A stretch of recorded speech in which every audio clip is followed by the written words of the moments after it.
ব্যাপিত হয় মদন, তখন তাদের সঙ্গে প্রেমের দেবতা ভর করে। এই গন্ধ শুনে তারা একজন আরেকজনের সাথে,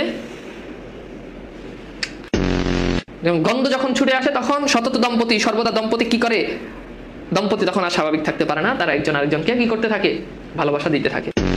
কামের পদাতি, কাম শব্দের অর্থ কি সাহিত্যে?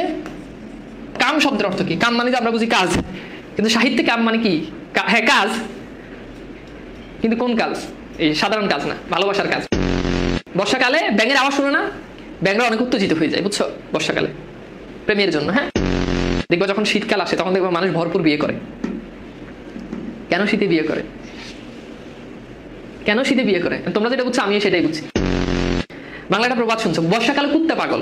এই প্রবাদ কেউ শুনছো? এই প্রবাদটা তো তোমরা ডেফিনেটলি, তোমরা এই প্রবাদটার সাথে তোমরা সবাই পরিচিত। বর্ষাকালে কুত্তা পাগল। কুত্তা কেন পাগল হয়? কুত্তা কেন পাগল হয়? পাগল হয় মানে কি? পাগল হয় মানে কি? কুত্তা কেন পাগল হয় এটা তোমাদের দাদি নানিদেরকে জিজ্ঞেস করে, তাহলে তারা বলবে। আমি তো ওইভাবে তোমাদেরকে আর বলতে পারবো না। তো এই যে ওইভাবে বলতে পারবো না, এই কথা বলার মধ্যে দিয়ে অনেক কিছু আবার বোঝা যায়। বুঝলে বুঝপাতে, না বুঝলে তেজপাতা। বর্ষাকালে যখন ঝুমঝুম বৃষ্টি পড়ে আর আমরা যখন রুমের মধ্যে কাঁথার নিচে যখন শুই থাকি, তখন আমাদের মনে অনেক ফিলিং, আমাদের বলতে তোমাদের আর কি, মনে কি হয়, ফিলিংস আসে, তাই না? সেই ফিলিংসকে এখানে কবি তুলে ধরেছে। যামিনী মানে কি? যামিনী শব্দ অর্থ রাত। দম্পতি মানে সুখ, আর দম্পতির মধ্যে কি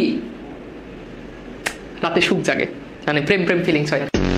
যখন দম্পতির মনে রাগ অনুভব হয়, এই রাগ বলতে ওই যে প্রেমের কি, প্রেমের ভাব, ঠিক আছে, প্রেমের ভাব।